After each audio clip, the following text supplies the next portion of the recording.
Cure for the Kids Foundation. Thanks for joining us for F2H3 Healthy Happy Hour. Back again today. I've got her hooked, I think. That's is right. My buddy Jessica from Children's Heart Center. Today we're going to talk about some sneaky ways to get fruits and vegetables into our picky children. Yes. That never happens. We know it Never. does. We know it does. So I have this conversation with patients in the clinic frequently that kids think that corn and potatoes are the only vegetables that they'll eat, and they think that's okay, that's vegetables. Right. And so I'm gonna turn it over to you, and let's do, especially now that we're heading into summer, Jessica's got some great sneaky ways of getting in some vegetables. So yes. I'm gonna turn it over to you. So I do wanna start with, actually I'm gonna grab the little thing here. This is, I'm sure a lot of you have probably seen this before. If you go to choosemyplate.gov, this is kind of the government plate idea of just how to make a healthy plate. The key component of this plate when I'm talking with patients or anyone or doing any kind of education is half your plate at meals ideally should be fruits and vegetables. Most of us are not doing that. Sometimes it's not there at all. Most of us are doing a lot of the grains. So, you know, a lot of times people think, oh, I have to cut out grains, and it's just usually we're eating too much of that and not enough of the fruits and vegetables. So I'm going to talk about, some tips Balance. for, getting more of them in. And, you know, at different meals of the day, it may show differently. So breakfast might be more fruits versus dinner might be more vegetables. But don't think that you can't have a bowl of fruit on the side or a spinach salad with some strawberries on it. Ooh, for nice dinner, salad. So combine things that you know you like, and that's my first tip is teriyaki chicken, for example. You've got a little rice, you've got the teriyaki chicken. That sauce has a lot of flavor. So throw some vegetables in with it. Chop them up small so it's not so noticeable, and have them with the chunks of chicken. A lot of times you're not even going to taste it. Yeah, because it's going to be hidden by that sauce. It's got that sauce flavor in it, and so you can easily add that in. Same thing, I made like a little fried rice last night actually for dinner, and I did the rice, and then I added some egg to it, I did chicken in it, and then I just chopped up a bunch of different vegetables, really tiny, and mixed it in. And when it's all mixed in like that, it just tastes like the soy sauce and seasonings I use. So nice, that can be a great way to add them in. The other thing, particularly with vegetables, if your kids like carrots, if they like celery, if there are ones they do like, have those on hand. So that way if you make a dinner and maybe they don't like the vegetable, I would still say try it every time, because that's the only way. Just like going to school, you have to learn you learn it in class, you do the homework, you have a test on it. Same thing with your taste buds. You have to train your taste buds to like more things. So try the vegetables every time, but if they don't love whatever vegetable it is, okay, well then you can have some carrots instead. Nice. And that way you can, they're still going to get their vegetable, but can you speak to how many ideally, because I know I frequently use the plate program and tell people about the app on the phone, but a lot of kids would really like that to all be fruit all day. Will you talk about the balance to how many fruits in the day versus how much should be actually vegetables? Right, that's a good point. So, generally we say 5 a day of your fruits and vegetables. 3 of them should be vegetables, 2 of them should be fruits. So that's kind of just an easy way to manage that.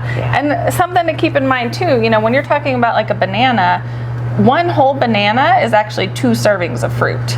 So a lot of times, my favorite fruit. That's one that you have to be a little bit careful with, because it's easy to eat too much of it, and then we don't end up getting our vegetable in for the day.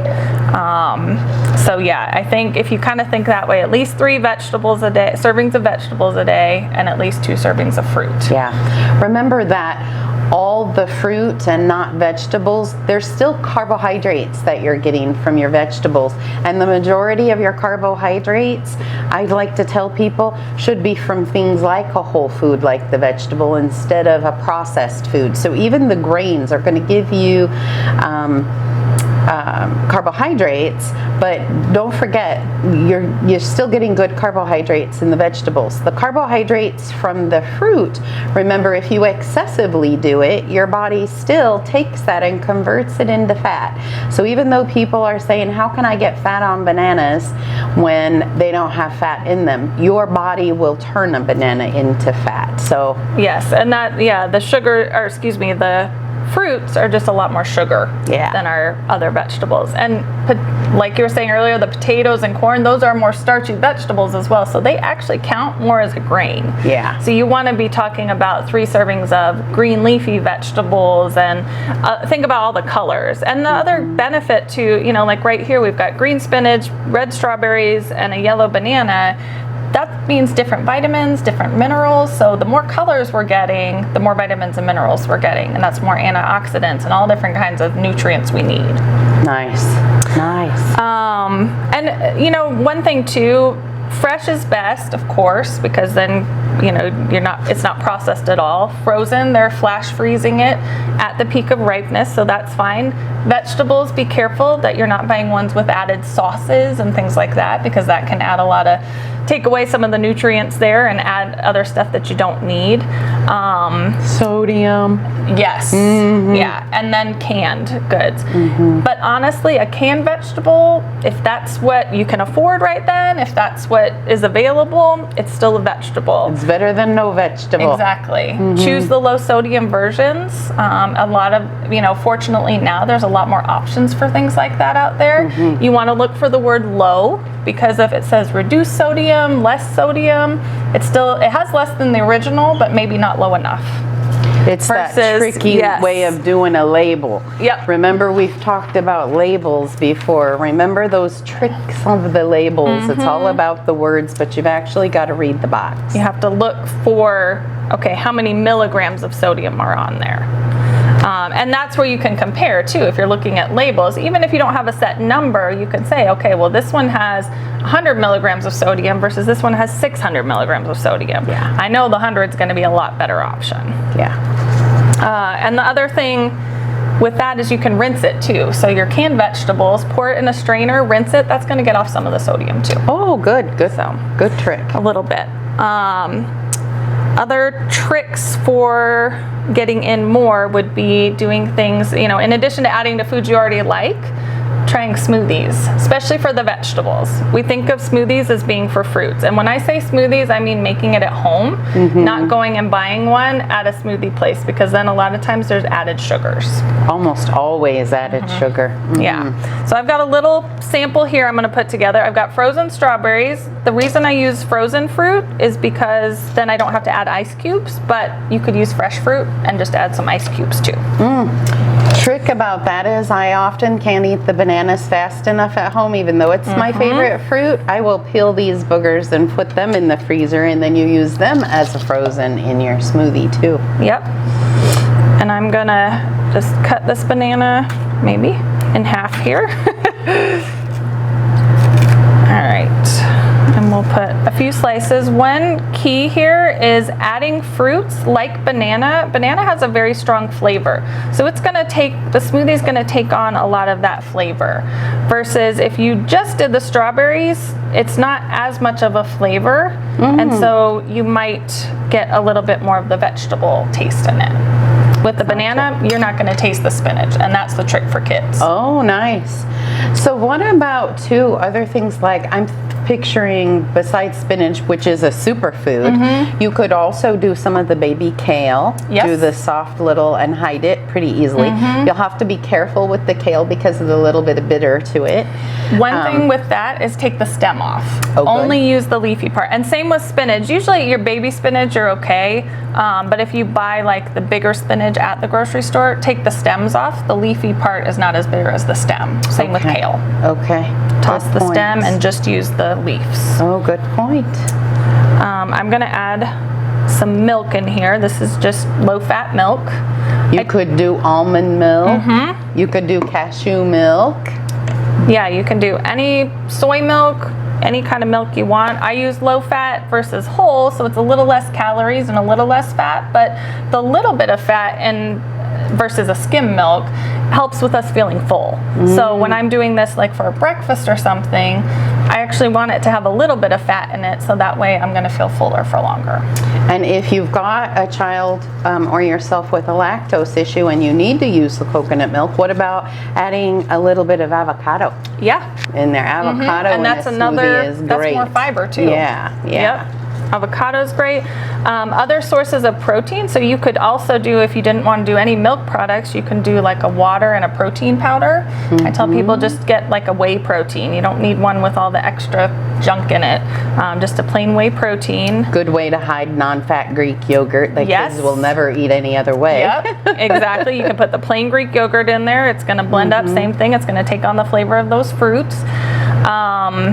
Tofu actually can be used. Tofu really doesn't have a flavor. It takes on the flavor of whatever you're making. So you get, the softer one and it just blends up. Nice. So I'm loading this with spinach because I can really add quite a bit without tasting That's it. amazing how much. You would never get a kid to eat that plate of spinach. Yeah, exactly. So, I did strawberries to here, a few slices of banana, and then I filled it up with spinach. And then I just have, and you don't have to have a fancy thing. I have the Magic Bullet. This isn't even, this is not the expensive NutriBullet thing. This is the cheaper one. And for me, it works just as well. You can use a big blender if you're making for a couple people. I'm just gonna shake it up a little bit. And literally, put it on and, no power. I think the side didn't go in. Oh. There we go. On the Easy sweet chef. peasy, yeah. Nice. I'm gonna let it just blend for a minute here. The longer you let it blend, the less your child is going to see any green spots in there.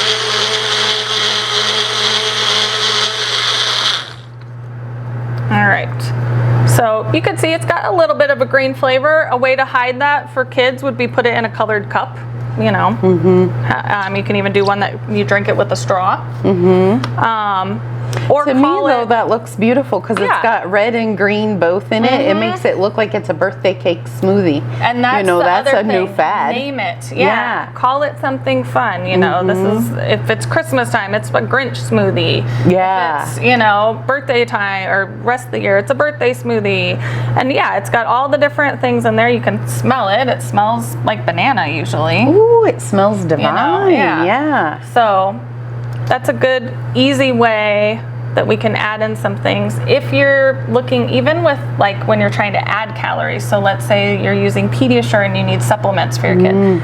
Instead of just doing the Pediasure, use the Pediasure as a base and add fruits and vegetables. That's another way to get in a fruit or a vegetable for those kids. And also change the taste so they don't get that taste boredom from having just the I have Pediasure all some the kids time. in the clinic who have a complete aversion to a certain flavor of Pediasure because they've just overdone it. Had it for so long. So then we have to try and just do a special flavor. Another good protein source you could throw in there would be just nuts in general. So you could add like peanut butter, or you could add some almonds to it. What kid doesn't love peanut butter? yeah. Especially with a banana. With a banana? Exactly. Yeah. That's awesome. So we hope that you have enjoyed. This is some great tips on being able to get sneaky nutrition in for our picky little ones. Yes. And Jessica, as always, thank you so much for being our course. partner I'm happy and coming to. in. Thanks for joining us today, but don't go anywhere. I'll be right back with my buddy Amy and we'll be talking about some oils. Stay right where you are.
with us. We just finished a fabulous segment with Jessica talking about smoothies and creative ways to get in vegetables. And we thought we would expand on that a little bit, Amy and I, with how to add in some in your cooking in other ways, as well as how to use your oils to help you.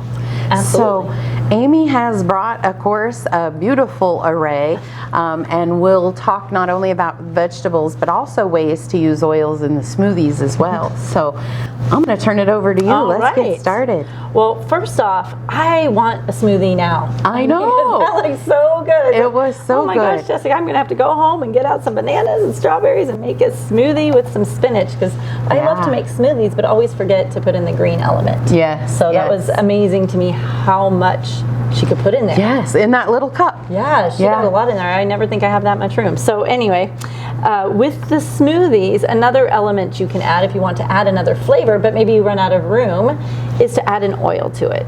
So you can always add a drop. Again, we've talked about this before. 1 drop is enough. 1 drop, maybe 2.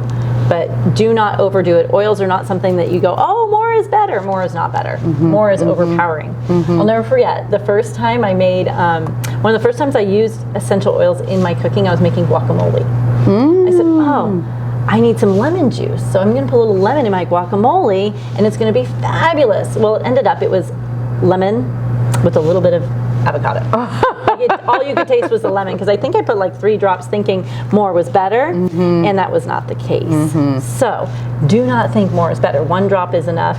So you don't want to have like a lemon flavored smoothie with a tiny bit of strawberries and bananas. Yeah. So I've got here for your kind of a citrusy light smoothie, you can throw in a drop of lime. You know, a tropical smoothie, I think it's a tropical smoothie, Blimey Limey, or at Jamba Juice, I think they have the Blimey Limey, which is like strawberries and lime. Full of sugar. Oh my gosh, so much sugar. You can actually kind of mimic that at home, but if you don't have lime, just throw a drop of lime oil in there along with everything else, and you'll still get that flavor. What about even how refreshing that could be? I know we did a segment, and we do a segment regularly about hydration, but how refreshing that would be with just making an icy, like a slushy with lime and lots of ice, and an easy way to hydrate on a really hot summer day. Oh yeah, and you know, here's another thing. If your child is going through a journey at Cure for the Kids or anything like that, and you want to keep them hydrated, but they don't want to drink the water, or you know, they're in a stage where they can't really eat, you can put a little flavor with the ice and give them the ice chips, right? So that they get that flavor in their mouth, which would be very, very refreshing. Just crush up the ice, like you said, like a snow cone. If they're craving snow cones, but you don't want them to have the sugar, this is a great way to do it. Because we've got the tangerine, give them a little that would be a great tangerine one. flavor, wild orange, or the lemon. Again, lemon is very refreshing. I will say though, lemon with just ice, every once in a while could taste like you're cleaning your kitchen. Oh, so you gotta be careful. Don't put too much lemon. You probably want a little stevia or monk fruit or something for a little bit of sweetness to add to it. Lemonade. Yeah, a little frozen lemonade. Yes, that's good. Or some frozen strawberries. Make a little frozen strawberry lemonade. And right here, I brought something special today. This is our PB Assist from doTERRA, and these, my children take one of these in their lunch every single day. It's like their treat. They're like, Mom, don't forget my probiotic. It's a probiotic. And it's like a pixie stick. It's just a powder. You stick it on your tongue, and it tastes like watermelon. Oh, nice. It is so good just by itself. And there's no sugar in it, but somehow it tastes like there is. Oh, I bet you it's got just natural stevia sweetness in it, I bet you. It's very, very good. And the kids love these, so they take one in their lunch, but you can also dump one into a smoothie. Yeah. So if your child thinks, I don't like the pixie stick type of thing, throw it into a smoothie, they get their probiotic, and now their gut health is on its way. Right. And if you're a busy mom and you're driving them to school, you just whip up these smoothies and they drink it on the drive. Oh yeah. You can also throw smoothies in the ice cube tray. Oh yeah. And then, you know, make them ahead of time, put them in an ice cube tray, and then you've got a smoothie ready to go. Yeah. Just gotta throw it in a cup, and as it melts, it's good to go. Yes, probiotics are very important, and We didn't talk about that with the smoothies, but that's a great opportunity with the smoothies to fit in probiotics. They hide very well in smoothies. Absolutely, especially when you're going through stuff and you're taking a lot of antibiotics and things, you need to make sure that your gut health is balanced with the probiotics. So, and again, make sure you talk to your doctor. I was going to say, now, you know, Amy and I always say, depends on every kid's situation. Yes. So if your child's going through a chemo journey, there may be an exception to the time that it's okay to use probiotics, and that would be if they think there's any mucositis going on. Remember, probiotics are good bacteria, but even good bacteria can cause problems if they cross over into the blood, which can happen when that mucosal lining in any part of the GI tract from the mouth till the tush is impaired. They are at risk. So make sure you talk to your oncologist. And make sure the mouth to the tush is all good. The mouth to tush must be clear. I like when you said that. So we saw spinach go into the smoothie. We saw mint at one point go in with water in the last episode before this. And so now we're going to get into some of the more savory types of flavors and how if somebody doesn't really want the fruity, they want a little bit more savory, we've got savory oils that you can put. Probably my favorite to put into a smoothie would be basil. But these are great for cooking. Like you said, you can blend up broccoli or spinach to put into a smoothie, right? Right. So the smoothie is one way to hide them, but you can puree these vegetables and put them like in a marinara sauce, because I know very few children that don't like spaghetti or pasta of some sort.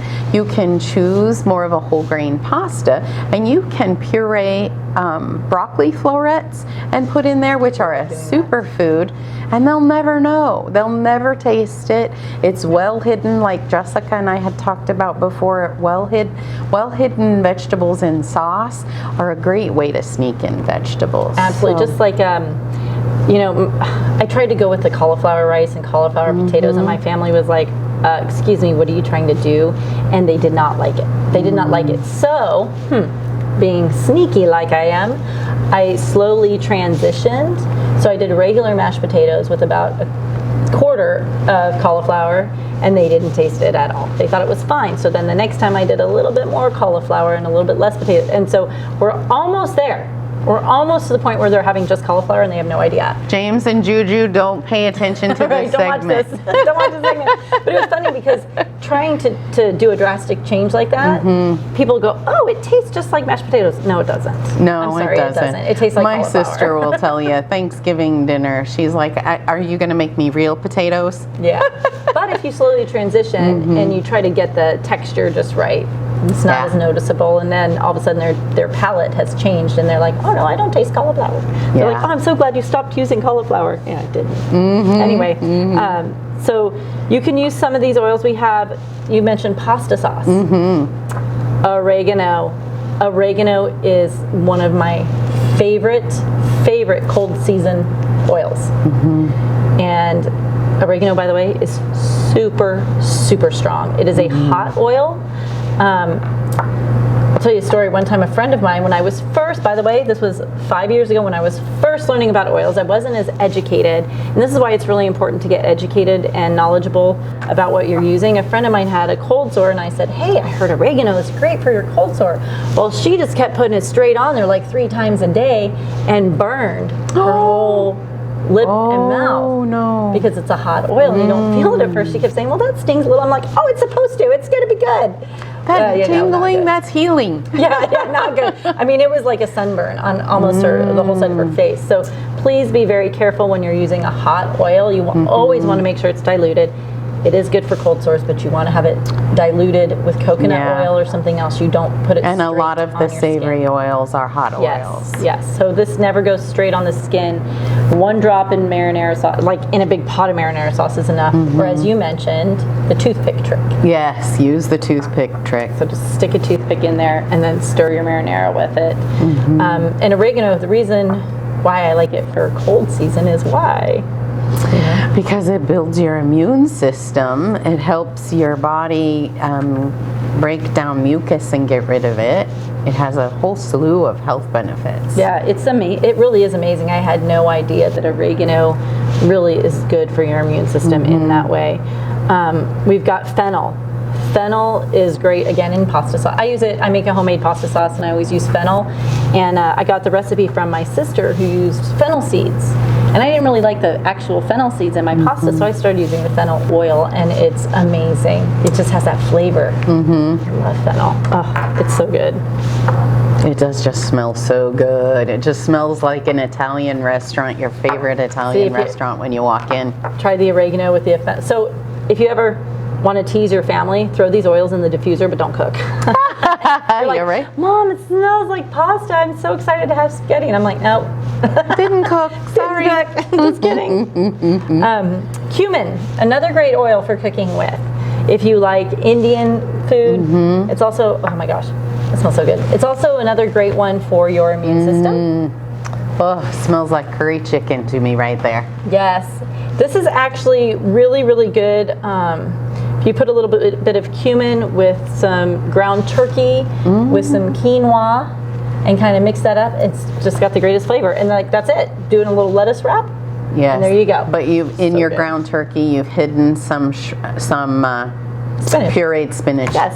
You can do that. Throw some pureed spinach. And when they get this taste, they're still going to feel like it's a seasoning and not that they're getting a vegetable. Right, absolutely. So this is just, a lot of these too, again, are very, very strong.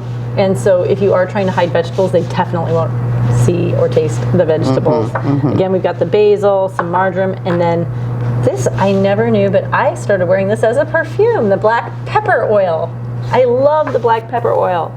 It's so good. I don't know why. It smells good. It's gonna make me sneeze. I know, right? Even though it's not powdered. No. But black pepper is another great one. The black pepper just has an amazing fragrance side to it. Yeah. And it also is phenomenal for pain. Yes, black pepper, and there's also a pink pepper oil that's good for pain. But the black pepper, so if you want a little bit more pain relief, I suppose, you can put black pepper directly on diluted, or you can use it in your cooking. So that's what I have today to go with from smoothies into pasta sauce, how to hide your veggies, get your nutrients, build your immune system. All at the same time. Isn't that awesome? It really is. That's pretty cool. So it all starts from the inside out. Awesome. Thank you again for joining us. We know your time is valuable. We appreciate every minute you spend with us. We look forward to bringing you another session next time. We'll see you soon. Till then, stay healthy.